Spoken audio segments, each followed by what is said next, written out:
ప్రపంచ విప్లవ ఉద్యమాలు, విప్లవోద్యమాలు అంటాం. విప్లవ ఉద్యమాలు అంటాము, విప్లవోద్యమాలు అని కూడా చెప్తాం.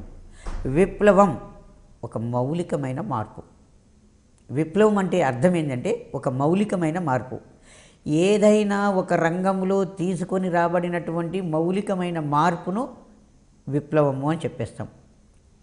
ఆ విప్లవం అనేది రాజకీయ రంగంలో రావచ్చు, సామాజిక వ్యవస్థలో రావచ్చు, వస్తుత్పత్తిలో కూడా రావచ్చు. వస్తుత్పత్తిలో మార్పు వచ్చినట్లయితే దాన్ని పారిశ్రామిక విప్లవము అన్నాం. ఉన్నటువంటి నిరంకుశ ప్రభుత్వాలకు వ్యతిరేకంగా శాంతియుతంగా తిరుగుబాటు జరిగినట్లయితే దాన్ని సాత్విక విప్లవం అంటాం. ఉన్నటువంటి ప్రభుత్వానికి వ్యతిరేకంగా రక్తపాతంతో కూడిన ఒక మూమెంట్ని తీసుకొచ్చినట్లయితే రక్తపాతంతో కూడుకున్నటువంటి విప్లవంగా చెప్తాం. విప్లవం అంటే ఏంటండి? మౌలికమైన మార్పు. ప్రజల యొక్క భావాలలో, అభిప్రాయాలలో, వారు అనుసరించే సూత్రాలలో మౌలికమైన మార్పును తెచ్చే ప్రక్రియనే విప్లవము అంటాం. ప్రజల యొక్క భావాలు, వారు అనుసరించే సూత్రాలలో మౌలికమైన మార్పు తెచ్చే ప్రక్రియను విప్లవం అని చెప్పుకోవడం అనేది జరిగింది. ఆధునిక భావాలు అయినటువంటి ప్రజాస్వామ్యము, జాతీయవాదము, జాతీయత భావాలు, ప్రజాస్వామ్యము, సామ్యవాదము, జాతీయత భావాలు. ఆధునిక భావాలు అయిన ప్రజాస్వామ్యము, సామ్యవాదము, జాతీయత భావాలు విప్లవ భావాల నుండి ఇవన్నీ కూడా వచ్చినాయి. విప్లవ భావాల నుంచి ఏమి ఆవిర్భవించినాయి? ప్రజాస్వామ్యం అనేది విప్లవం నుంచే పుట్టుకొచ్చింది, సామ్యవాదం అనేది విప్లవం నుంచే పుట్టుకొచ్చింది, జాతీయత భావం అనేది కూడా విప్లవం నుంచే పుట్టుకొని రాచినట్టుగా చెప్పుకోవచ్చు. సౌభ్రాతృత్వం అనగా ఒకే సంస్కృతికి, సాంప్రదాయానికి చెందిన ప్రజలంతా కలిసి, ఒకే సంస్కృతికి, సాంప్రదాయానికి చెందిన ప్రజలంతా కలిసి భాతృత్వ భావంతో నిర్ణీతమైన భౌగోళిక సరిహద్దులలో జీవించాలని కోరుకోవడమే సౌభ్రాతృత్వంగా చెప్పేస్తాం. ఒక సంస్కృతికి, సాంప్రదాయానికి చెందిన ప్రజలందరూ కూడా కలిసి, సంస్కృతి సంప్రదాయానికి చెందిన ప్రజలంతా కలిసి భాతృత్వ భావంతో నిర్ణీతమైనటువంటి భౌగోళిక సరిహద్దులలో జీవించాలని కోరుకోవడాన్ని సౌభ్రాతృత్వంగా చెప్పుకోవడం అనేది జరుగుతుంది. స్వేచ్ఛా సూత్రము ఒక ప్రత్యేక సంస్కృతికి చెందిన ప్రజలు వేరొక సంస్కృతి విధానాలు గల ప్రజల పాలనకు లోబడి ఉండినప్పుడు వారి పాలన నుండి విముక్తి పొంది తమ సంస్కృతులు గల ప్రజలతో కలిసి ఒకే జాతీయ హోదాతో జీవనం గడపాలనేదే స్వేచ్ఛ భావన అని చెప్పేస్తాం. స్వేచ్ఛా సూత్రము అనగా ఒక ప్రత్యేక సంస్కృతికి చెందినటువంటి ప్రజలు, వేరొక సంస్కృతి విధానాలు గల ప్రజల పాలనకు లోబడి ఉన్నారు. వారేం చేస్తారు అంటే ఆ పరాయి పరిపాలన నుండి విముక్తి పొంది తమ సంస్కృతులు కలిగినటువంటి ప్రజలందరితో కలిసి ఒక జాతీయ హోదాతోటి జీవించాలని కోరుకోవడాన్ని స్వేచ్ఛ భావన చెప్పుకుంటాం. ప్రపంచంలో మొట్టమొదటిసారిగా సంభవించిన విప్లవము ఇంగ్లాండ్ విప్లవం. ఇంగ్లాండ్ విప్లవాన్ని మహా విప్లవం అంటాము, దివ్య విప్లవం అంటాము, గ్లోరియస్ రెవల్యూషన్ అంటాము, రక్తపాత రహిత విప్లవం అంటాం. రక్తపాత రహిత విప్లవం మీనింగ్ ఒక్క తుపాకీ గుండు పేలలేదు, ఒక్క రక్తబుట్టు బయటికి రాలేదు, ఉన్నటువంటి నిరంకుశ ప్రభుత్వ వ్యవస్థ మారిపోయింది. దాన్ని రక్తపాత రహిత విప్లవం అన్నాం. దానిని గ్లోరియస్ రెవల్యూషన్ అన్నాం. దాన్ని దివ్య విప్లవం అన్నాం. దానిని మహా విప్లవము అన్నాం.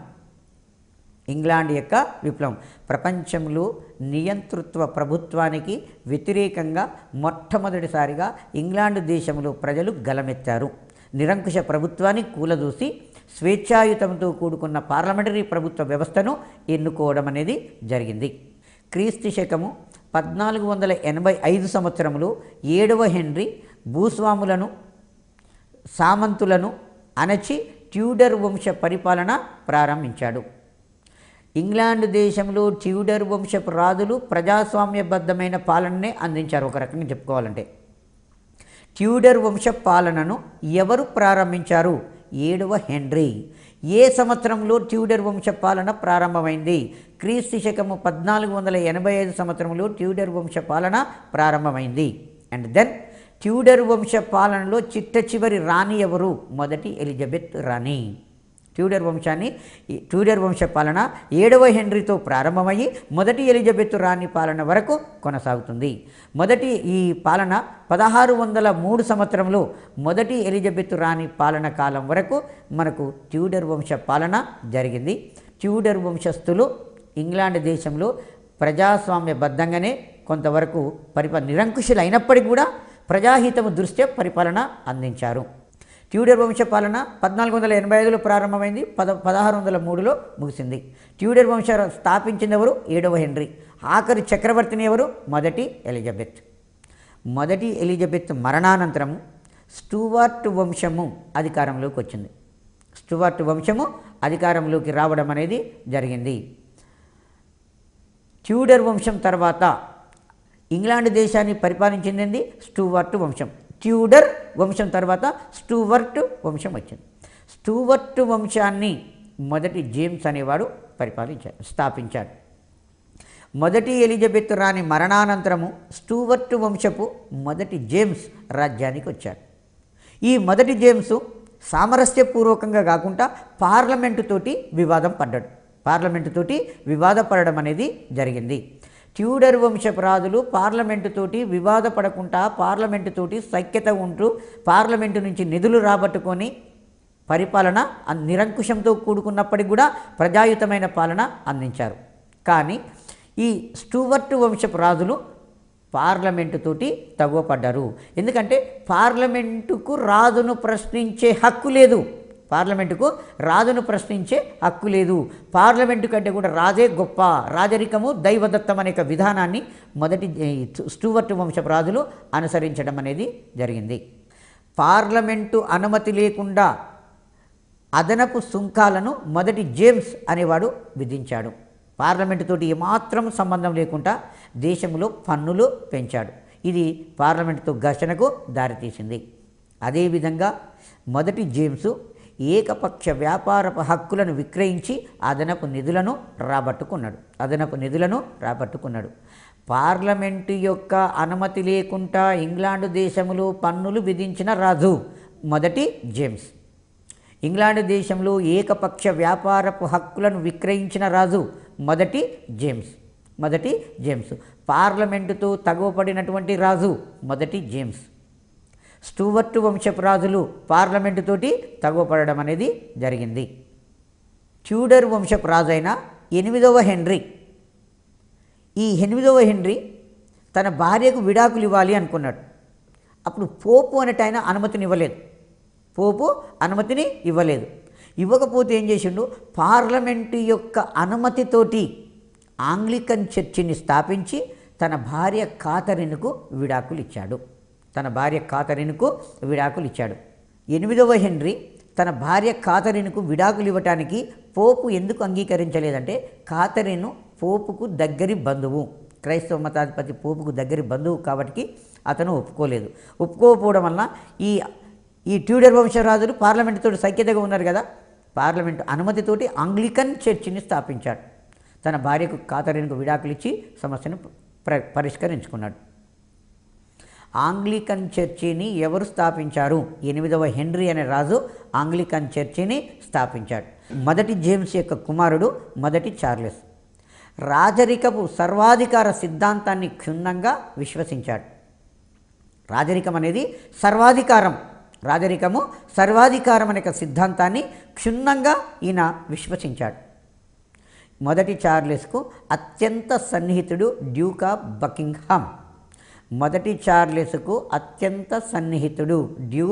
Of Buckingham.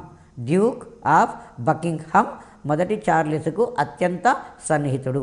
మొదటి జేమ్స్ యొక్క కుమారుడు మొదటి చార్లెస్. ఇతను ఏం చేశాడు? రాజరికం సర్వాధికారం అనే సిద్ధాంతాన్ని అనుసరించాడు. తన అత్యంత నమ్మకమైన స్నేహితుడు ఎవరు? Duke of Buckingham. ఈ మొదటి చార్లెస్ పార్లమెంటు లేకుండా 1629 నుంచి 1640 వరకు పరిపాలించాడు. ఎందుకంటే పార్లమెంటు తోటి ఈయన పరిపాలన చేయాలంటే డబ్బులు కావాలంటే పార్లమెంట్ని అడగాల్సి వస్తుంది. పార్లమెంటుకు రాజుకు పడట్లేదు. కాబట్టి పార్లమెంట్ అనేదే లేకుండా, నియంతగా ఒక రకంగా చెప్పుకోవాలంటే పార్లమెంట్ అనేదే లేకుండా పరిపాలించాడు. పార్లమెంటు లేకుండా పరిపాలించిన ఇంగ్లాండు రాజు మొదటి చార్లెస్ పార్లమెంటు లేకుండా పరిపాలించాడు. మొదటి చార్లెస్ ఏకపక్ష వ్యాపార హక్కులను అమ్మి ధనాన్ని కూడా సమకూర్చుకున్నాడు. మొదటి చార్లెస్ ఏకపక్ష వ్యాపారపు హక్కులను అమ్మి పార్లమెంటుతో సంబంధం లేకుండానే ధనాన్ని సమకూర్చుకోవడం జరిగింది. పరిపాలన చేయాలంటే ధనం ఉండాలి. ధనం మంజూరు కావాలంటే పార్లమెంటు చేయాలి. పార్లమెంటు తోటి రాజు ఘర్షణ పడ్డాడు. కాబట్టి పార్లమెంటు రాజు చెప్పినట్టుగా వింటలేదు. సో కాబట్టి పార్లమెంటుతో సంబంధం లేకుండానే ఈయన పరిపాలన చేస్తున్నాడు 1629 నుంచి 40 వరకు. పైగా ఏకపక్ష వ్యాపారపు హక్కులను అమ్మేసి, అంటే వ్యాపారానికి సంబంధించిన హక్కులను అమ్మేసి అతను ధనాన్ని రాబట్టుకోవడం అనేది జరిగింది. దేశ రక్షణకు ఓడలను నిర్మించలేదన్న కారణంతో సముద్ర తీర పట్టణాలపై ఓడ పన్నును మొదటి చార్లెస్ విధించాడు. ఇంగ్లాండ్ దేశానికి దాదాపుగా మొత్తం తీర ప్రాంతమే, ఆల్మోస్ట్ తీర ప్రాంతం. ఈ తీర ప్రాంతాలలో ఉన్నటువంటి ప్రజలు ఓడలను నిర్మించాలి. ఎందుకంటే ఇంగ్లాండ్ దేశము రవి అస్తమించని సామ్రాజ్యాన్ని స్థాపించింది. ఆ దేశాలకు ఈ దేశము మళ్ళీ పైగా ఇంగ్లాండ్ దేశము పారిశ్రామికంగా విప్లవం సాధించింది. పరిశ్రమలలో ఉత్పత్తి అయిన వస్తువులను ఇతర దేశాలకు తరలించడానికి, ఇతర దేశాలలో ఉన్నటువంటి ముడి పదార్థాలను తమ దేశానికి తీసుకొని రావడం కొరకు ఈ దేశంలో ఓడలను బాగా నిర్మించుకోవడం అనేది జరిగింది. ప్రభుత్వమే చెప్పేసింది ఖచ్చితంగా ప్రజలు ఓడలను నిర్మించాలి అని చెప్పేసి. అయితే తీర ప్రాంత ప్రజలు ఓడలను నిర్మించకపోతే సముద్ర తీర పట్టణాలపై ఓడ పన్నును విధించాడు. ఓడ పన్నును విధించిన ఇంగ్లాండు రాజు మొదటి చార్లెస్. ఓడ పన్నును విధించినటువంటి రాజు ఎవరు? మొదటి చార్లెస్ అంటే ఆయన ఓడ పన్నును విధించాడు.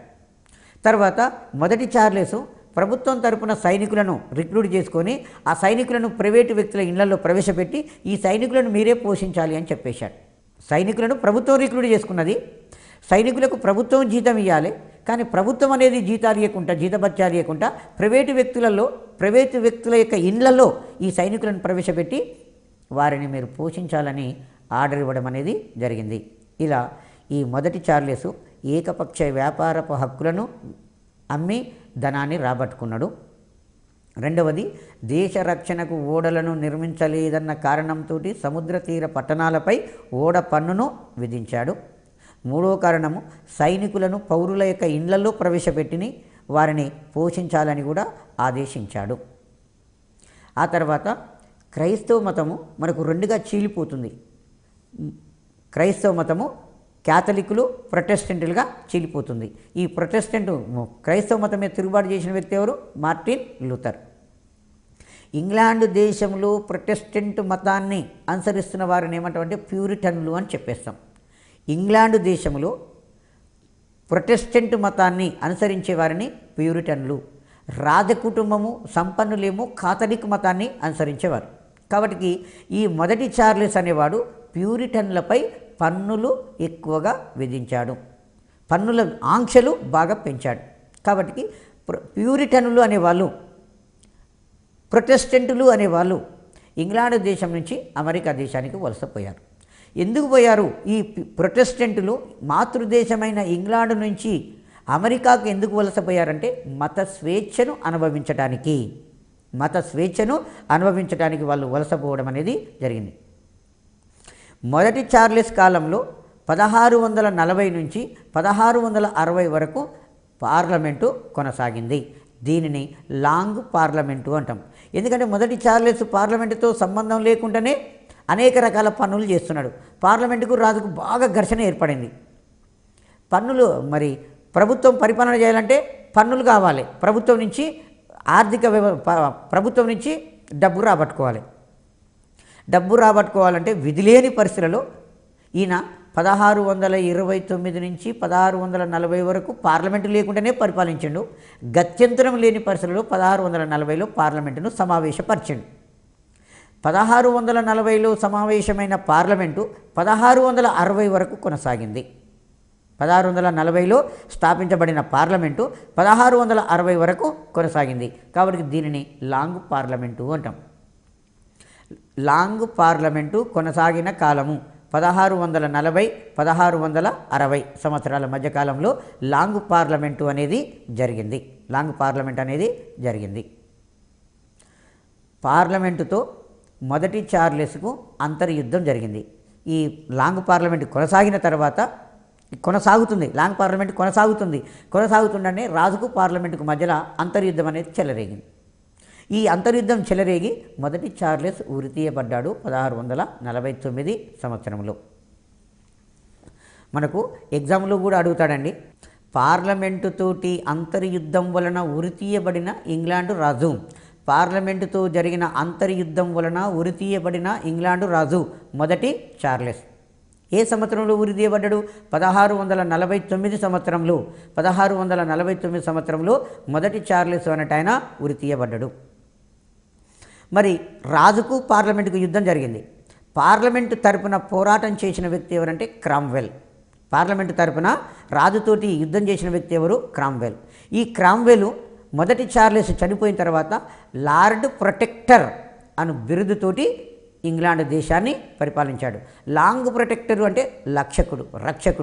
లార్డ్ ప్రొటెక్టర్ అంటే రక్షకుడు.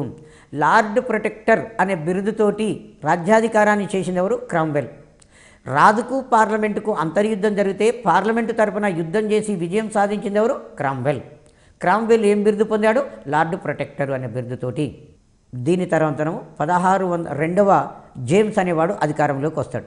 రెండవ జేమ్స్, మొదటి చార్లెస్ తర్వాత క్రామ్వెల్ తర్వాత రెండవ చార్లెస్ అనేవాడు అధికారంలోకి వస్తాడు. ఇతని కాలంలో 1688లో విప్లవం జరిగింది.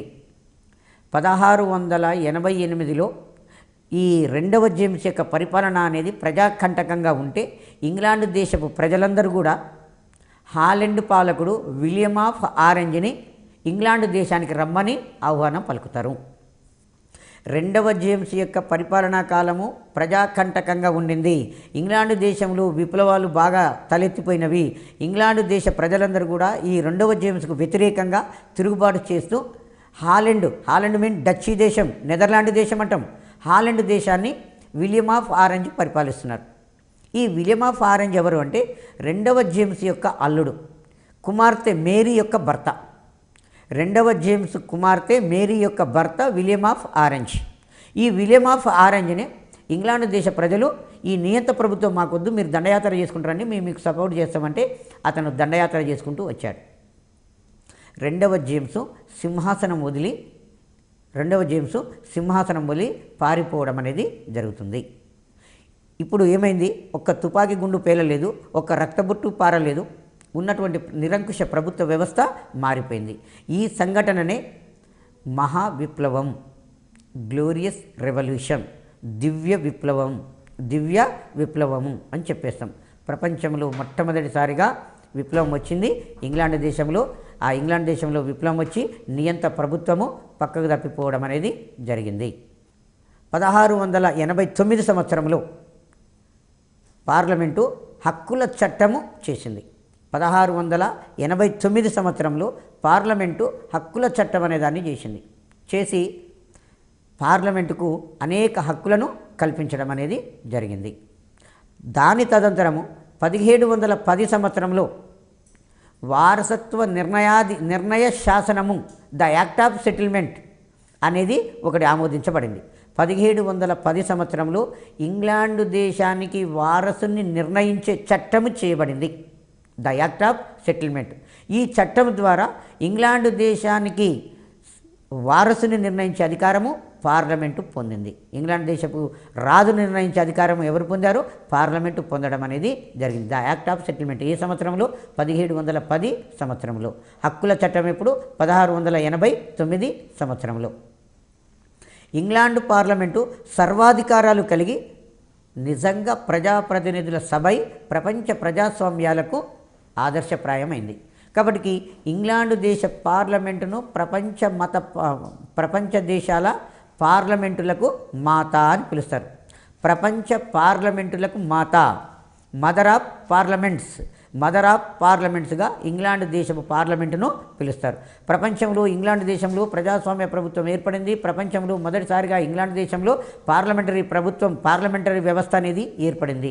అన్ని దేశాలకు మాతృక అదే కాబట్టి ఇంగ్లాండ్ దేశ పార్లమెంటును ప్రపంచ పార్లమెంటులకు మాతృకగా పేరు పొందడం అనేది జరిగింది, వ్యవహరించడం అనేది జరిగింది.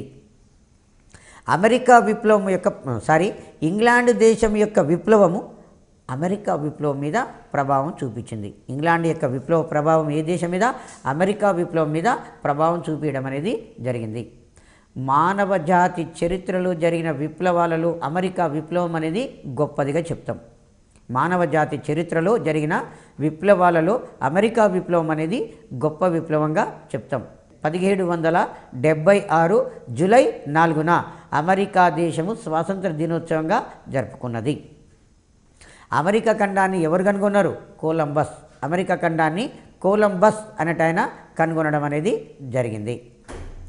క్రీస్తు శకము 1607 1733 క్రీస్తు శకము 1607 సంవత్సరం నుంచి 1733 సంవత్సరాల మధ్యకాలంలో అమెరికా దేశంలో బ్రిటిషు వారు 13 వలస రాజ్యాలను స్థాపించారు.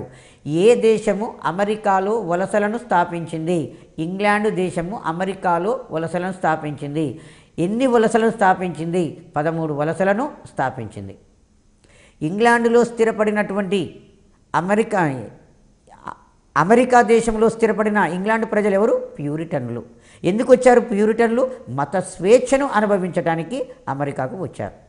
అలా ఇంగ్లాండ్ దేశం నుంచి మత స్వేచ్ఛను అనుభవించడానికి అమెరికాకు వచ్చిన ప్యూరిటన్లను ఏమన్నాం? పిలిగ్రిమ్ ఫాదర్స్ అన్నాం. అమెరికా దేశంలో స్థిరపడిన ప్యూరిటన్లను ఏమన్నాం? పిలిగ్రిమ్ ఫాదర్స్ అని చెప్పుకోవడం అనేది జరుగుతుంది. జొనాథన్ మెహ్యూ అన్యాయమైన పాలన ధిక్కరించి తిరుగుబాటు చేయడము ప్రజల హక్కు కాదు, బాధ్యత, కర్తవ్యం అని ఉద్ఘాటిస్తాడు. అన్యాయమైన ప్రభుత్వాన్ని దాని పాలనకు వ్యతిరేకంగా తిరుగుబాటు చేయడమే కాదు, ప్రజల యొక్క హక్కు అనేది తిరుగుబాటు చేయడం కాదు, బాధ్యత మరియు కర్తవ్యము అని బోధించాడు. జొనాథన్ మెహ్యూ అన్యాయమైన పాలనను ధిక్కరించి తిరుగుబాటు చేయడము ప్రజల హక్కు కాదు, బాధ్యత, కర్తవ్యమని బోధించాడు. అమెరికా స్వాతంత్ర సమరమం 1776 సంవత్సరం నుంచి 1783 సంవత్సరాల మధ్య జరిగింది. అమెరికా స్వాతంత్ర సమరము యుద్ధం అనేది 1776 సంవత్సరం నుంచి 1783 సంవత్సరాల మధ్య కాలంలో జరిగింది. అమెరికా యుద్ధము 1775 సంవత్సరంలో ఈ ప్రారంభం కావడం అనేది జరిగింది. ఆర్థిక విషయాలలో బ్రిటిష్ వారి వలస విధానం వలన అమెరికా విప్లవము ప్రజ్వరిల్లింది. ఆర్థిక విషయాలలో బ్రిటిష్ వారి వలస విధానము వలన అమెరికా విప్లవం అనేది ప్రజ్వరిల్లింది. ఎందుకంటే ఇంగ్లాండ్ దేశంలో ఉన్న ప్యూరిటన్లు అమెరికా ఖండం యొక్క అమెరికా దేశం యొక్క తూర్పు ప్రాంతాలకు పోయి అక్కడ అడవులను నరికేపించి వాటిని పంట భూములుగా మార్చుకొని మఠాలను స్థాపించి విశ్వవిద్యాలయాలను స్థాపించి గొప్ప పురోభివృద్ధికి వచ్చారు. వచ్చిన తర్వాత ఇంగ్లాండ్ దేశం ఏం చేసింది? ఆ అమెరికాలో గవర్నర్లను నియమించి వారి ద్వారా పరిపాలన చేస్తుంది. అమెరికాలో స్థిరపడిన ఇంగ్లాండ్ పీపుల్స్ తమను తాము అమెరికన్లుగా భావించుకున్నారు. పరిపాలన విషయాలలో మాకు జోక్యం ఉండాలి, పరిపాలన విషయాల్లో మాకు జోక్యం లేకుండా ఎక్కడో మాతృదేశము మమ్మల్ని పరిపాలించడం ఏంది, పైగా మా దగ్గర నుంచి పన్నులు విధించడం ఏంది, మా దగ్గర నుంచి పన్నులు వసూలు చేసుకోవడం ఏందని చెప్పి ఆర్థిక విషయాలలో ఇంగ్లాండ్ వారు అనుసరించిన విధానం వలనే ఈ అమెరికా విప్లవం అనేది సంభవించింది.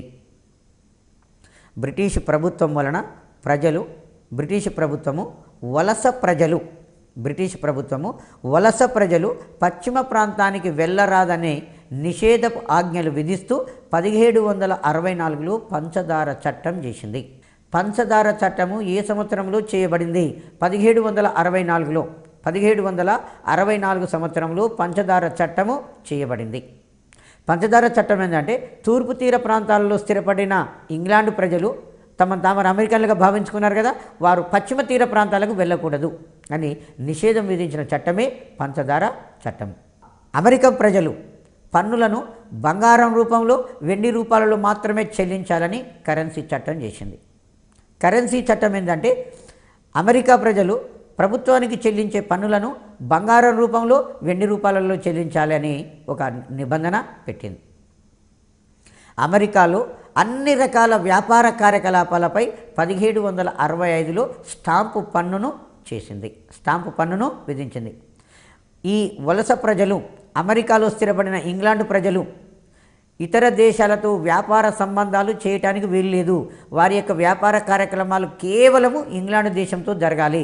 ఇంగ్లాండ్ దేశంతో తప్ప మరొక దేశంతో వర్తక వ్యాపారాలు నిర్వహించకూడదు అని 1765 సంవత్సరంలో స్టాంపు చట్టాన్ని చేసింది. కరెన్సీ చట్టం ఏం చేసింది? పన్నులను బంగారం, వెండి రూపాల్లో చెల్లించాలన్నది. స్టాంపు చట్టం ఏం చేసింది అంటే అన్ని వర్తక వ్యాపారాలు మొత్తం కూడా ఇంగ్లాండ్ దేశంతో మాత్రమే చేయాలి అన్నది. పంచదార చట్టం ఏంది? అమెరికా ప్రజలు పశ్చిమ ప్రాంతాలకు వలసపోకూడదు అని పంచదార చట్టం అనే దాన్ని చేయడం అనేది జరిగింది.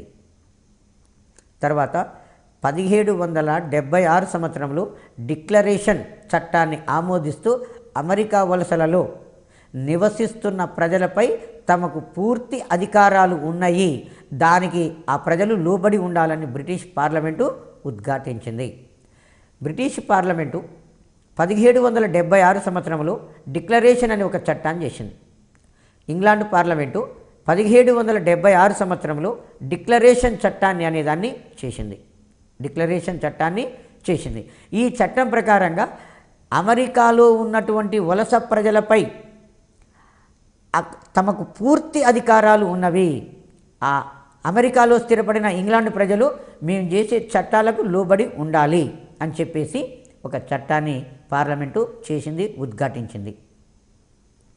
చాలా మటుకు ఈ అమెరికా దేశంలో ఉన్న తత్వవేత్తలు, అమెరికా దేశంలో ఉన్నటువంటి ప్రజలు చాలా మటుకు 17వ శతాబ్దం నాటి ఇంగ్లీషు తాత్వికుల యొక్క బోధనల చేత, ఇంగ్లీషు దేశపు తత్వవేత్తల బోధనల చేత ప్రభావితమయ్యారు. జాన్ లాక్ సహజ హక్కుల సూత్రాన్ని చెప్తాడు. హరింగ్టన్, మిల్టన్ అనే తాత్వికులు మానవుల ప్రాథమిక హక్కులను తెలుపుతూ వాటిని అధిగమించే హక్కు ఏ ప్రభుత్వాలకు కూడా లేదు అని ఉద్ఘాటించారు. జాన్ లాక్, హరింగ్టన్, మిల్టన్ అనే తాత్వికవేత్తలు మానవుల యొక్క ప్రాథమిక హక్కులను తెలుపుతూ ఆ హక్కులను హరించే హక్కు ఏ ప్రభుత్వాలకు కూడా లేదు అని చెప్పేస్తారు. అమెరికన్ తాత్వికవాదులలో ప్రముఖుడు థామస్ జెఫర్సన్. అమెరికా తాత్వికవాదులలో ప్రముఖమైన వ్యక్తి థామస్ జెఫర్సన్. ఈ తామస్ జెఫర్సన్ ఫ్రెంచి తాత్వికవాదుల యొక్క బోధనల చేత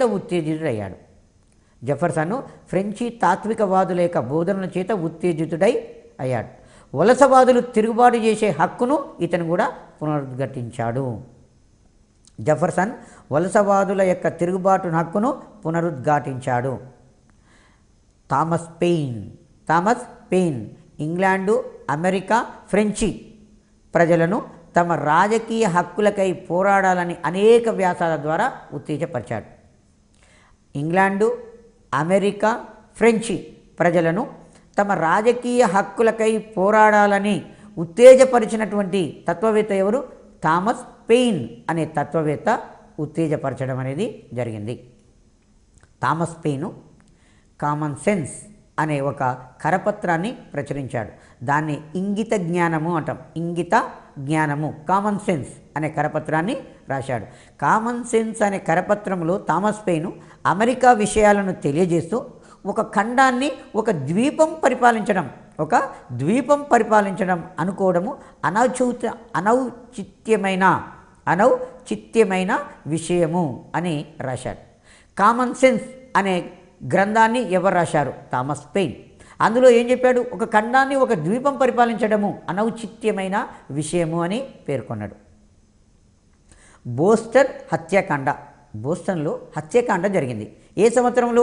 1770 సంవత్సరంలో ప్రభుత్వానికి అమెరికన్లకు హత్యాకాండ జరిగింది. తర్వాత బోస్టన్ తేనేటి విందు, బోస్టన్ టీ పార్టీ అంటాం, చాలా ఇంపార్టెంట్. ఇది గతంలో ప్రీవియస్లో డిఎస్లో అడిగాడు. బోస్టన్ టీ పార్టీ 1773 సంవత్సరంలో జరిగింది. బోస్టన్ టీ పార్టీ 1773 సంవత్సరంలో జరిగింది. బోస్టన్ టీ పార్టీ అంటే అమెరికాలో స్థిరపడిన ఇంగ్లాండ్ దేశ ప్రజలు మేము మాతృదేశానికి ఏ వస్తువులను ఎగుమతి చేయమో, మాతృదేశం నుంచి మాకు ఏ వస్తువులు వద్దని చెప్తున్నారు. బలవంతంగా ఇంగ్లాండ్ దేశం నుంచి టీ పొడిని ఇంగ్లాండ్ దేశానికి పంపినప్పుడు టీ పౌడర్తో కూడుకున్నటువంటి ఓడలు బోస్టన్ ఓడరేవులోకి వచ్చినాయి. అమెరికాలో స్థిరపడిన ఇంగ్లాండ్ ప్రజలేమో మాకు టీ వద్దు అని అన్నారు. ఈ టీ పౌడర్ మాకు వద్దంటున్నారు. బలవంతంగా ఇంగ్లాండ్ ప్రభుత్వము అక్కడికి పంపింది టీ పౌడర్ను. ఈ అమెరికాలో స్థిరపడిన ఇంగ్లాండ్ ప్రజలు ఏం చేశారు? రెడ్ ఇండియన్లే వేషం వేసుకున్నారు. రెడ్ ఇండియన్లు అమెరికాలో ఉన్న స్థానిక జాతులు, రెడ్ ఇండియన్లు అని చెప్పేస్తున్నాం కదా. ఆ రెడ్ ఇండియన్లను లాగా వేషం వేసుకొని ఆ తేయాకు పెట్టెలను ఓడల నుంచి దింపడానికి ఓడరేవులోకి పనికి పోయారు. పోయి ఆ తేయాకు పెట్టెలను కిందికి దింపకుండా సముద్రంలో విసిరేసారు. ఒక్క పెట్టె కూడా లేకుండా మొత్తం అన్నిటినీ సముద్రంలో పడేయడం అనేది జరిగింది. దీన్ని బోస్టన్ టీ పార్టీ అంటాం. బోస్టన్ టీ పార్టీ 1773 సంవత్సరంలో జరిగింది. అన్ని కాంపిటేటివ్ ఎగ్జామ్స్లో కూడా ఈ బిట్టు రావడం అనేది జరుగుతుంది. 13 వలసలలో ఒకటి ఫిలడెల్ఫియా. ఈ ఫిలడెల్ఫియాలో అమెరికా ఖండ మహాసభ 1773 సెప్టెంబర్ 5 నుంచి 13 వరకు జరిగింది. 13 వలసలలో ఒకటి ఫిలడెల్ఫియా. ఈ ఫిలడెల్ఫియాలో 13 వలస కాలనీ ప్రతినిధులు ఈ సమావేశంలో పాల్గొనడం అనేది జరిగింది. ఫిలడెల్ఫియా మహాసభ ఎప్పుడు జరిగింది? 1773లో సెప్టెంబర్ 5 నుంచి 13 వరకు జరిగింది. ఆ తర్వాత 1775 మే 10న రెండవ మహాసభ ఫిలడెల్ఫియాలోనే జరిగింది. Thomas Jefferson, Benjamin Franklin, John Adams America స్వాతంత్ర ప్రకటన తయారు చేశారు. చాలా ఇంపార్టెంట్ అండి. అమెరికా స్వాతంత్ర ప్రకటనను అమెరికా ఖండ రెండవ మహాసభలో తయారు చేస్తారు. ఎవరెవరు తయారు చేశారు? Thomas Jefferson, Benjamin Franklin, John Adams. America స్వాతంత్ర ప్రకటనను 1775లో Thomas Jefferson, Benjamin Franklin, John ఆడమ్స్లు తయారు చేశారు. జార్జ్ మెస్ అనేటాయన 1776లో వర్జీనియా అనే గ్రంథాన్ని రాశాడు. డిక్లరేషన్ ఆఫ్ ఇండిపెండెంట్ అనే గ్రంథం. John Locke, true treatise of civil government. George మెస్ డిక్లరేషన్ ఆఫ్ ఇండిపెండెన్స్ అనే గ్రంథం రాశాడు. John Locke true treatise of civil government 2 గ్రంథాలు రాశాడు. ఈ 2 గ్రంథాలను చదివి అమెరికా ముసాయిదా ప్రకటనను తయారు చేశారు. అమెరికా స్వాతంత్ర ముసాయిదా ప్రకటనను తయారు చేశారు. అమెరికా ముసాయిదా ప్రకటనను తయారు చేయడానికి ఉపయోగపడిన గ్రంథాలు declaration of independence, true treatise of civil government అనే గ్రంథాలు. 1776లో జార్జ్ వాషింగ్టన్ను బ్రిటిష్ సైన్యాలను ఓడించాడు. బ్రిటిష్ సైన్యాలకు ఎవరు నాయకత్వం వహించారు? కారన్ వాలిస్ మన భారతదేశంలో గవర్నర్ జనరల్గా కూడా పనిచేసిపోయాడు. అమెరికా స్వాతంత్ర పోరాటంలో ఇంగ్లాండ్ దేశపు సైన్యాలకు నాయకత్వం వహించింది ఎవరు? కారన్ వాలిస్. ఇది కూడా ఎగ్జామ్లో అడగడానికి ఆస్కారం ఉంటుంది. అమెరికా స్వాతంత్ర యుద్ధంలో ఇంగ్లాండ్ దేశపు యొక్క సైన్యాలకు నాయకత్వం వహించింది ఎవరు? కారన్ వాలిస్ అనేట ఆయన. అమెరికా సైన్యాలకు నాయకత్వం వహించింది జార్జ్ వాషింగ్టన్ సైన్యాలకు అసలు సైనిక శిక్షణ లేదు. కారన్ వాలిస్ సైన్యాలకు సైనిక శిక్షణ ఉన్నది. కానీ జార్జ్ వాషింగ్టన్ తన సైన్యాన్ని తీసుకొని కారన్ వాలిస్ యొక్క సైన్యాన్ని ఓడించడం అనేది జరిగింది. ఈ యుద్ధంలో అమెరికా స్వాతంత్ర యుద్ధంలో అమెరికా దేశ ప్రజలకు ఫ్రెంచి ప్రభుత్వము యుద్ధంలో సహాయం చేసింది. ఎందుకు అంటే ఇంగ్లాండ్కు ఫ్రెంచ్కి పడదు కాబట్టి ఫ్రెంచి ప్రభుత్వము అమెరికా ప్రజలకు సపోర్ట్ చేసింది. లఫయత్ నాయకత్వంలో ఫ్రెంచి సైనికులు ఈ యుద్ధంలో అమెరికా ప్రజలకు సహకరించారు. లఫయత్ నాయకత్వంలో ఫ్రెంచి సైనికులు అమెరికా స్వాతంత్ర యుద్ధంలో అమెరికా ప్రజలకు సహాయపడ్డారు.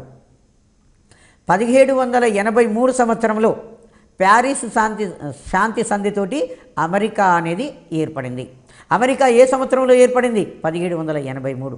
1783లో అమెరికా ఏర్పడినప్పటికీ కూడా ఉత్తరాది రాష్ట్రాలకు దక్షిణాది రాష్ట్రాలకు కొంత అభిప్రాయ భేదాలు అనేవి ఉన్నాయి. చివరికి ఉత్తరాది రాష్ట్రాలకు దక్షిణాది రాష్ట్రాలకు 1861 నుంచి 1865 సంవత్సరాల మధ్యకాలంలో అంతర్యుద్ధం జరిగింది. అంతర్యుద్ధం జరిగి దక్షిణాది రాష్ట్రాలు ఓటమి చెంది ఉత్తరాది రాష్ట్రాలలో విలీనమైపోయి అమెరికా సంయుక్త రాష్ట్రాలు ఏర్పడింది. అమెరికా విప్లవం ఎప్పుడు? 1783. అమెరికా ఏ సంవత్సరంలో ఏర్పడింది? 1783లో ఏర్పడింది. కానీ అమెరికా సంయుక్త రాష్ట్రాలు ఏ సంవత్సరంలో ఆవిర్భవించింది? 1865 సంవత్సరంలో అమెరికా సంయుక్త రాష్ట్రాలు ఆవిర్భవించినవి. ఇంగ్లాండ్ విప్లవము తర్వాత అమెరికా విప్లవం. ఇంగ్లాండ్ విప్లవంలోనేమో ఒక్క తుపాకీ గుండు పేలలేదు, ఒక్క రక్తబొట్టు బయటికి రాలేదు, ప్రభుత్వ వ్యవస్థ మారిపోయింది. అమెరికా విప్లవంలో యుద్ధం అనేది జరిగింది. ఆ తర్వాత ఫ్రెంచి విప్లవం జరిగింది. ఈ రెండు విప్లవాల యొక్క ప్రభావము ఫ్రెంచి విప్లవం మీద జరిగింది. ఫ్రెంచి విప్లవము 1789 జూలై 14న 1789 జూలై 14న ఫ్రెంచి విప్లవము సంభవించింది. ఫ్రెంచి విప్లవం ఆధునిక ప్రపంచ చరిత్రలో ఒక మైలురాయిగా దాన్ని చెప్పుకోవడం అనేది జరుగుతుంది. ప్రాచీన యుగంలో రాజులకు, మధ్యయుగంలో భూస్వాములకు పరిమితమైన అధికారాన్ని ఫ్రెంచి విప్లవము మధ్యతరగతి చేతిలోకి తీసుకొచ్చింది. ప్రాచీన చరిత్రలో అధికారం మొత్తం రాజుల చేతిలో ఉండేది. మధ్యయుగంలో అధికారం మొత్తం భూస్వాముల చేతిలో ఉండేది. ఈ ఫ్రెంచి విప్లవం ఏం చేసింది? అధికారాన్ని మొత్తం కూడా మధ్యతరగతి వర్గం యొక్క చేతిలోకి తీసుకొచ్చింది.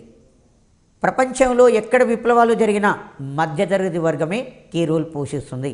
అందులో కవులు, కళాకారులు, ఉన్నతమైన చదువులు చదువుకున్న ఉపాధ్యాయులు, లెక్చరర్లు, డాక్టర్లు, సైంటిస్టులు, పత్రికా అధిపతులు, ఆ తర్వాత వర్తక వ్యాపారం చేసే సంపన్నులు మధ్యతరగతి వర్గంలో ఉంటారు. అయితే ఈ మధ్యతరగతి వర్గం మళ్ళీ రెండు రకాలు: ఎగువ మధ్యతరగతి వర్గము, దిగువ మధ్యతరగతి వర్గం అని రెండు రకాలుగా ఉంటుంది. ఫ్రెంచి విప్లవ నినాదాలు: స్వేచ్ఛ, సమానత్వం, సౌభ్రాతృత్వం. స్వేచ్ఛ, సమానత్వం, సౌభ్రాతృత్వము ఇవి ఫ్రెంచి విప్లవ నినాదాలు. ఈ నినాదాలను మానవాళికి అందించిందే ఫ్రెంచి విప్లవం. స్వేచ్ఛ, సమానత్వం, సౌభ్రాతృత్వం అనే సూత్రాలను ప్రపంచ మానవాళికి అందించినటువంటి విప్లవము ఫ్రెంచి విప్లవం. ఫ్రెంచి విప్లవాన్ని కొంతమంది చరిత్రకారులు రెండవ సాంస్కృతిక పునరుజ్జీవనంగా పేర్కొన్నారు. ఏ విప్లవాన్ని రెండవ సాంస్కృతిక పునరుజ్జీవనంగా పిలుస్తామంటే ఫ్రెంచి విప్లవాన్ని రెండవ సాంస్కృతిక పునరుజ్జీవనంగా పిలుస్తాము. క్రీస్తు శకము 17వ శతాబ్దం యొక్క ఆరంభం నుండి ఫ్రెంచి విప్లవం సంభవించే వరకు ఫ్రాన్సును బూర్బన్ రాజవంశం వారు పరిపాలించేవారు. 17వ శతాబ్దం యొక్క ఆరంభం నుండి ఫ్రెంచి విప్లవం సంభవించేది. అంతే దాదాపుగా 1601 సంవత్సరం నుంచి ఫ్రెంచి విప్లవం 1789లో సంభవించింది కదా. అప్పటి వరకు కూడా ఫ్రాన్స్ దేశాన్ని పరిపాలించిన వారు ఎవరు? బూర్బన్ రాజవంశం వారు మాత్రమే పరిపాలించారు. ఈ ఫ్రాన్స్ దేశాన్ని పరిపాలించడంలో మనం లాస్ట్ ముగ్గురిని తీసుకున్నట్లయితే అందులో 14వ లూయి 1643 సంవత్సరం నుంచి 1715 వరకు పరిపాలించాడు. 14వ లూయి తను పరిపాలన చేసేటప్పుడు పారిస్కు ఒక 12 మైళ్ళ దూరంలో వర్సైల్స్ అనే ఒక అద్భుతమైనటువంటి భవనాన్ని నిర్మించాడు. వర్సైల్స్ భవనాన్ని, రాజప్రసాదాన్ని నిర్మించుకోవడం అనేది జరిగింది. ఫ్రాన్స్కు 12 కిలోమీటర్ల దూరంలో వర్సైల్స్ అనే ప్లేస్ దగ్గర అద్భుతమైన భవనాన్ని 14వ లూయి నిర్మించుకున్నాడు. 14వ లూయి నాకు నేనే ప్రధానమంత్రిని అని సగర్వంగా చాటుకునేవాడట. అంటే దాని మీను నాకు నేనే రాజు, నేనే రాజ్యం అని ఎవరు చెప్పారు? ఇంపార్టెంట్ అండి. నేనే ప్రధానమంత్రిని, నేనే రాజ్యము అని సగర్వంగా ప్రకటించుకున్న చక్రవర్తి 14వ లూయి. తర్వాత ఈ 14వ లూయి అనేక యుద్ధాలు చేసిండు.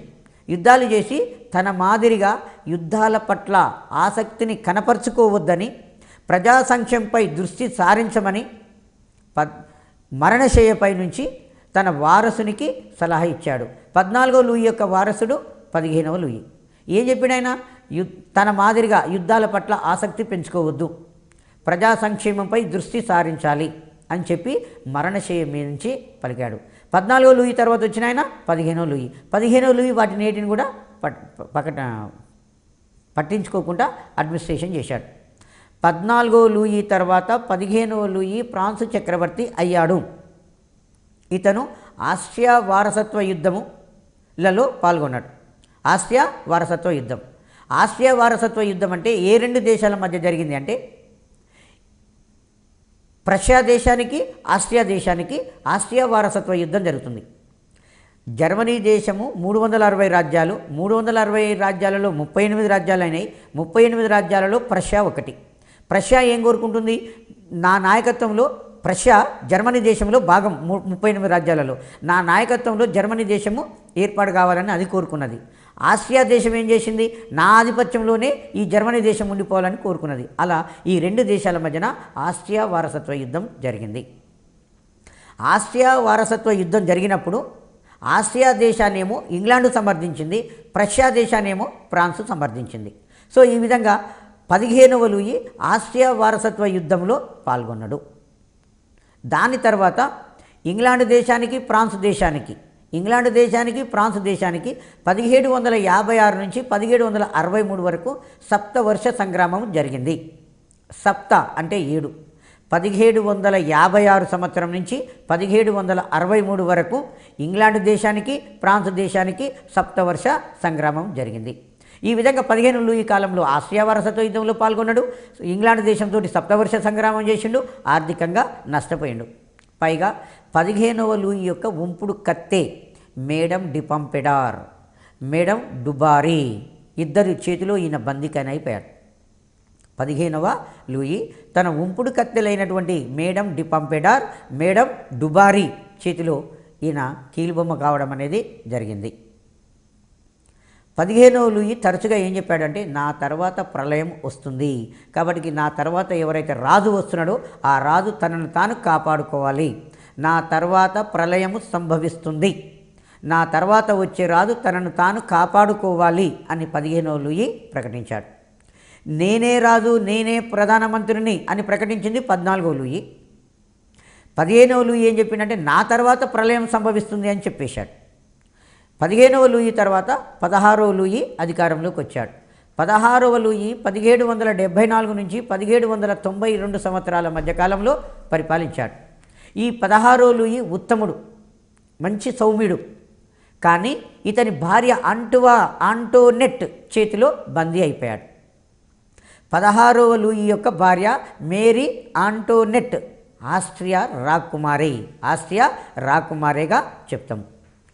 ఈమె ఆస్ట్రియా దేశాన్ని పరిపాలించిన మేరీ తెరిసా యొక్క కుమార్తె. ఆస్ట్రియా దేశాన్ని పరిపాలించిన మేరీ తెరిసా యొక్క కుమార్తె ఆంటువానెట్. ఈమెకు జాతి గర్వం చాలా ఎక్కువగా ఉండేది. మేము ఆస్ట్రియన్లం అనే గర్వం ఎక్కువగా ఉండి ఫ్రాన్స్ ప్రజలను చులకన చేయడం అనేది జరిగేది. ఫ్రాన్సులో 90% మంది ప్రజలు తిండి లేక మరణిస్తే మిగిలిన 10% మంది తిన్నది అరగక మరణించారు అనేది ఒక నానుడి ఉన్నది. ఇది కూడా గతంలో ఏదో కాంపిటేటివ్ ఎగ్జామ్లో అడిగాడు. ఈ డిఎస్సికి సంబంధించింది. ఫ్రాన్స్ దేశంలో 90% మంది తిండి అరగక చనిపోతే 10% మంది తిన్నది అరగక మరణించారనే ఒక నానుడి ఉన్నది. సామాన్య ప్రజలు బెయిలీ అనే భూమి పన్నును చెల్లించేవారు. సామాన్య ప్రజలు ప్రభుత్వానికి బైలీ అనే ఒక భూమి పన్నును చెల్లించేవారు. టైత్, పీటర్స్ పెన్ అనే పన్నులు చర్చికి చెల్లించేవారు. టైత్, పీటర్స్ పెన్ అనే పన్నులను చర్చికి సామాన్య ప్రజలు చెల్లించేవాళ్ళు. ఆ తర్వాత ఇది విజాటీమ్ అనే ఆదాయపు పన్నును, గాబెల్లే అనే ఉప్పు పన్ను, చర్చి పన్నులను, వింజ్ టీమ్ అనే ఆదాయపు పన్నును, గాబెల్లే అనే ఉప్పు పన్నును, కార్మి అనే రహదారి పన్నులు ఇవన్నీ ప్రజలు చెల్లించేవాళ్ళు. ఇక్కడ ఇంగ్లాండ్ దేశపులో ప్రజలు విజవ్ టీమ్ అనేది ఆదాయపు పన్ను, గాబెల్లే ఉప్పు పన్ను, చర్చి పన్నులు అనే వాటిని చెల్లించేవాళ్ళు. కార్మి అనే రహదారి పన్నులు కూడా చెల్లించేవారు. Montesquieu the spirit of laws అనే గ్రంథం రాశారు. అధికార విభజన సూత్రం అందులో చెప్పిండు. Montesquieu the spirit of laws అనే గ్రంథాన్ని రాశాడు.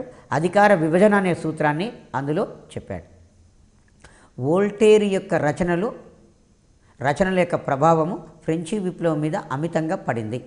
కాబట్టి వోల్టేరును విప్లవంలో సగభాగంగా అన్నారు. ఎవరిని ఫ్రెంచి విప్లవంలో సగభాగము అంటారంటే వోల్టేరును. రూసో ఏం చెప్పాడు? ప్రజాస్వామ్య సూత్రాన్ని ప్రతిపాదించాడు. ఇది కూడా ఇంపార్టెంట్ అండి. మనకు రూసో సోషల్ కాంట్రాక్ట్ అనే గ్రంథం రాశాడు. స్వేచ్ఛగా జన్మించిన మానవుడు శృంఖాలల్లో బందీ అయినాడు అని చెప్పేశాడు. ఎందుకంటే ఫ్రెంచి సమాజము 3 భాగాలు. మొదటి estate, second estate, third estate అంటాం. మొదటి ఎస్టేట్లో మతాధికారులు ఉన్నారు, సెకండ్ ఎస్టేట్లో భూస్వాములు ఉన్నారు, థర్డ్ ఎస్టేట్లో సామాన్య ప్రజలు ఉన్నారు. థర్డ్ ఎస్టేట్లో సామాన్య ప్రజలు అనేవారు ఉన్నారు. సో కాబట్టి ఈ సామాన్య ప్రజల యొక్క హక్కుల గురించి. ఫోర్త్ ఎస్టేట్ అంటే పత్రికా రంగం. రూసో ప్రజాస్వామ్య సూత్రం గురించి చెప్పాడు. సోషల్ కాంట్రాక్ట్ అనే గ్రంథమే రాయకుండా ఆయన ప్రజాస్వామ్య సూత్రాన్ని కూడా రూసో చెప్పడం అనేది జరిగింది. రూసో సోషల్ కాంట్రాక్ట్ అనే గ్రంథములో మానవుడు స్వేచ్ఛగా జన్మించాడు, కానీ అతని చుట్టూ సంఖ్యలు బిగుసుకున్నాయి అని పేర్కొన్నాడు.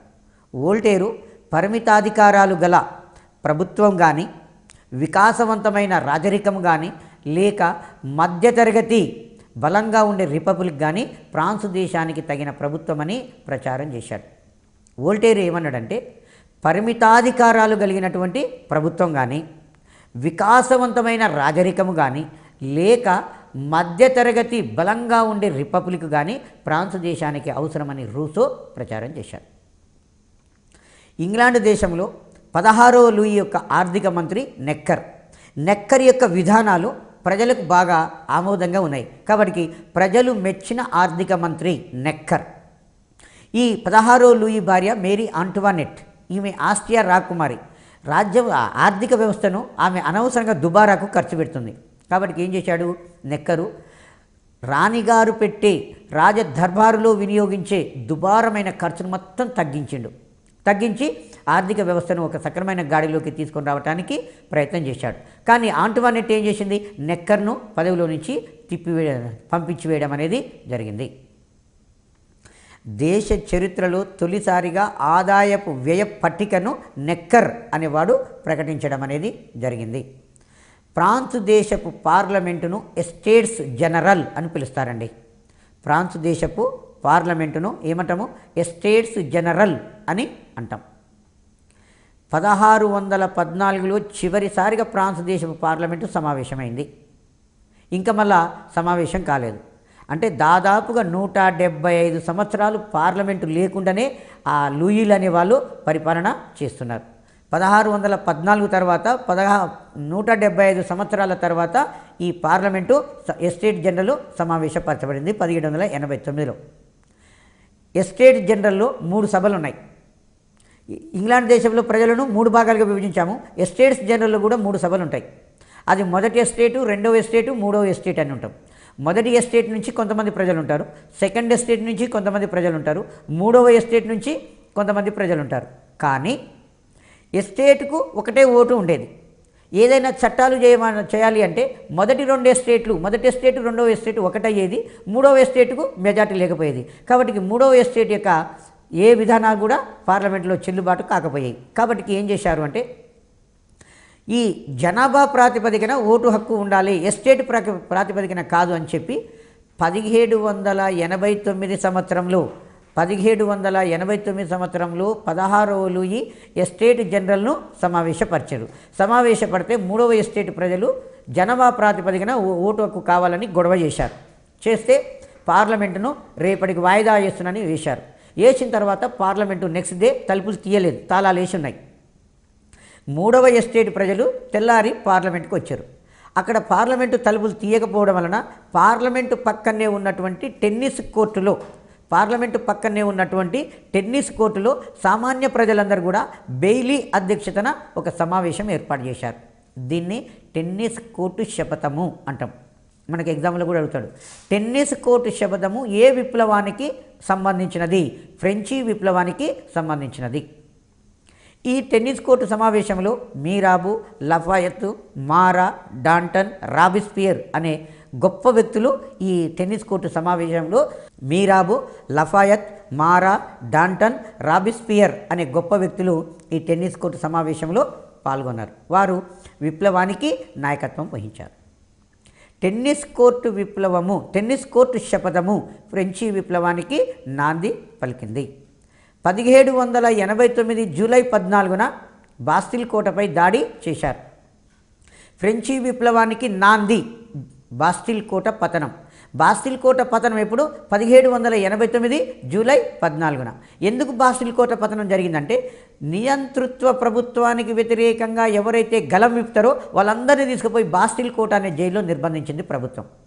కాబట్టి టెన్నిస్ కోర్టులో శపథం చేసిన విప్లవకారులందరూ కలిసి కూడా టెన్నిస్ కోర్టులో శపథం చేసిన విప్లవకారులందరూ కూడా అక్కడి నుంచి సరాసరి బాస్టిల్ కోట దగ్గరికి పోయారు. ఆ కోట మీద దాడి చేసి అందులో ఉన్నటువంటి ఖైదీలను మొత్తం విడుదల చేయించారు. ఇది స్వేచ్ఛకు సంకేతం. ఫ్రెంచి విప్లవం 1789 జూలై 14. ఈనాటికి కూడా ఫ్రాన్స్ దేశంలో ఏ రోజును జాతీయ దినోత్సవంగా జరుపుకుంటున్నారు. జూలై 14ను ఈనాటికి కూడా ఫ్రాన్స్ దేశంలో జాతీయ దినోత్సవంగా జరుపుకుంటున్నారు. బాస్టిల్ కోట పతనము విప్లవ విజయ తొలి సంకేతం. జూలై 14ను ఫ్రెంచి జాతీయ దినంగా పరిగణించడమైంది. పారిస్ స్త్రీల ఆకలి యాత్ర 1789 అక్టోబర్ 5వ తారీఖు నాడు పారిస్ నుంచి ఆకలి యాత్రకు, అంటే వాళ్ళకు రొట్టె కావాలని చెప్పి, విప్లవం వద్దు మాకు రొట్టె కావాలని పారిస్ దేశంలో ఉన్నటువంటి పారిస్ నగరంలో ఉన్న స్త్రీలు ఆకలి యాత్ర చేయడం రాజప్రసాదం వైపు చొచ్చుకొని వచ్చారు. ప్యారిస్లో ఉన్నటువంటి రాజప్రసాదం వైపు అక్కడ ఆ దేశపు స్త్రీలు మాకు యుద్ధం వద్దు రోటీ కావాలి అని చెప్పి వాళ్ళు అక్కడికి రావడం వలన దాని పారిస్ స్త్రీల ఆకలి యాత్ర అని చెప్పేస్తాం. 1789 అక్టోబరు 15న. లఫాయత్ నాయకత్వంలో జాతీయ రక్షక దళం అనేది పనిచేసేది. రాజకుటుంబాన్ని పారిస్లోని టైలరీ భవనంలో ఉంచారు విప్లవం జరిగేటప్పుడు. రాజ్యాంగ పరిషత్ కూడా రాజును అనుసరించి పారిస్ చేరుకోవటానికి పారిస్ నగరము, రాజ్యాంగ పరిషత్ కూడా రాజును అనుకరించి పారిస్ చేరుకున్నది. రాజ్యాంగ ప్రభుత్వం కూడా అప్పటి నుంచి పారిస్ నగరమే ఫ్రాన్స్ దేశానికి రాజధాని కావడం అనేది జరిగింది. అయితే 16వ లూయిని ఎక్కడ దాచిపెట్టారు? టైలర్ అనే భవనంలో నిర్బంధించడం అనేది జరిగింది. ఈ ఫ్రాన్స్లో విప్లవము 1789 నుంచి 1799 కాలంలో 4 దఫాలుగా నడిచింది. ఫ్రెంచి విప్లవాన్ని వ్యతిరేకించి దేశం విడిచి వెళ్ళిపోయినటువంటి కొందరు భూస్వాములు, మతాధికారులను ఎమిగ్రిన్స్ అని కూడా చెప్తాం.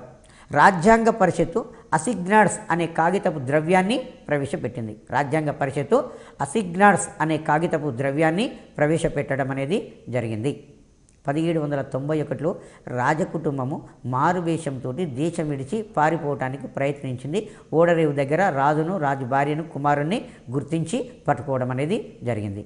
వారిని తిరిగి ప్యారిస్కు తీసుకొచ్చారు. డాంటన్ నాయకత్వంలో ప్యారిస్లో బీతవాహ పాలన జరిగింది. దాన్ని గిలోటిన్ అంటాం. ఎవరైతే విప్లవాన్ని వ్యతిరేకించారో, ఉదయం 9 గంటలకు ఒక వ్యక్తి విప్లవాన్ని వ్యతిరేకించిన ప్రభుత్వానికి నోటీస్కి వస్తే వారి మీద విచారణ జరిపి సాయంత్రం 4 అయ్యేసరికల్లా ఆ వ్యక్తిని గిలోటిన్ ఇచ్చేవాళ్ళు. అంటే పైన ఏలాడుతున్నటువంటి ఒక కత్తి వచ్చి అతని శిరస్సును ఖండించడం అనేది జరిగింది. ఇలా బీతవాహ పాలన, గిలోటిన్ పాలన ప్రారంభించారు. ఎవరి నాయకత్వంలో? డాంటన్ నాయకత్వంలో. ఆగస్టు 20 నుంచి సెప్టెంబర్ 20 వరకు 1789లో ఈ బీతవాహ పాలన జరిగింది. డాంటన్ ఏమంటాడు అంటే, సాహసమే శరణ్యం, సాహసం నిరంతరం సాహసం, అదే శరణ్యము అని పలకడం అనేది జరిగింది. ఫ్రెంచి విప్లవ కాలంలో జిరాండిస్టులు అనగా మితవాదులు, జాకోబిన్లు అంటే అతవాదులు. యుద్ధకాలంలో సైనిక వ్యవస్థ యొక్క రహస్యాలను శత్రువులకు చేరవేశాడనే అభియోగము 16వ లూయి మీద నెపబడింది. దాని కారణంగా 16వ లూయిని గిలోటిన్కు బలివ్వడం అనేది జరిగింది. 16వ లూయిని జనవరి 21, 1793లో గిలోటిన్ బలి చేశారు, మరణశిక్ష విధించారు. ఈ డేట్ ఇంపార్టెంట్. జనవరి 21, 1793లో గిలోటిన్ చేశారు. ఆ తర్వాత 1793 అక్టోబర్ 16న మేరీ ఆంటువానెట్ను కూడా గిలోటిన్ చేయడం అనేది జరిగింది. జిరాండిస్టుల నాయకురాలు మేడం రోలాండ్, ఈమెను కూడా గిలోటిన్ చేశారు. ఎందుకంటే విప్లవానికి వ్యతిరేకంగా ఈమె కూడా తర్వాత మాట్లాడుకోవచ్చింది. ఆ తర్వాత బీతవాహ పాలనను డాంటను, రాబిస్పియరు, కర్నూల్ అనే వాళ్ళు ఈ బీతవాహ పాలనలో సభ్యులు. డాంటన్ అనేవాడే కదా ఈ బీతవాహ పాలన ప్రారంభించేది. కాబట్టి డాంటన్ను కూడా గిలోటిన్ చేస్తారు. దాంతో బీతవాహ పాలన అంతమవుతుంది. దాంతో గీతవాహ పాలన అంతం కావడం అనేది జరిగింది. మనకు ప్రపంచ విప్లవోద్యమాలలో మొట్టమొదటి వచ్చిన విప్లవం ఏంటంటే అమెరికా విప్లవం, ఇంగ్లాండ్ విప్లవము. ఇంగ్లాండ్ విప్లవంలో దాని డేటు మనకు ఇంపార్టెంటు. ఇంగ్లాండ్ విప్లవము 1688లో సంభవించింది. దీన్ని దివ్య విప్లవము, రక్తపాత రహిత విప్లవం, గ్లోరియస్ రివల్యూషన్ అని చెప్పేస్తాము. ఆ తర్వాత ఈ ఇంగ్లాండ్ విప్లవం యొక్క ప్రభావము అమెరికా విప్లవం మీద చూపిస్తుంది. అమెరికా స్వాతంత్ర ప్రకటనను తయారు చేసిన వ్యక్తి ఎవరంటే థామస్ జెఫర్సన్ అనేట ఆయన తయారు చేస్తాడు. అమెరికా 1783 సంవత్సరంలో సర్వసత్తాక రాజ్యంగా ఆవిర్భవించింది. ఆ తర్వాత 1865లో అమెరికా సంయుక్త రాష్ట్రాలుగా ఏర్పాటు కావడం అనేది జరిగింది. అమెరికా స్వాతంత్ర యుద్ధం ఎందుకు జరిగిందంటే ఆర్థిక విషయాలలో ఇంగ్లాండ్ దేశము అమెరికా ప్రజలతో అనుసరించిన విధానం వలన అమెరికా యుద్ధం అనేది జరిగింది. ఆ తర్వాత ఇంగ్లాండ్ విప్లవము, అమెరికా విప్లవం యొక్క ప్రభావము ఫ్రెంచి విప్లవం మీద పడుతుంది. ఫ్రెంచి విప్లవం అనేది స్వేచ్ఛ, సమానత్వం, సౌభ్రాతృత్వం అనే నినాదాల కొరకు జరుగుతుంది. మొదటిసారిగా మధ్యతరగతి వర్గం అనేది విప్లవానికి నాయకత్వం వహించడం అనేది జరిగింది. ఈ 16వ లూయిని ఉరిదీయడంతో బీతవాహ పాలన అంతమించడంతో ఫ్రాన్స్ దేశంలో సామాన్యమైన పరిస్థితులు ఏర్పడ్డవి. ఈ విప్లవం నుంచే నేనే విప్లవం కన్న పుత్రుడనని నెపోలియన్ బోనపార్టే పుట్టుకొని రావడం అనేది జరుగుతుంది.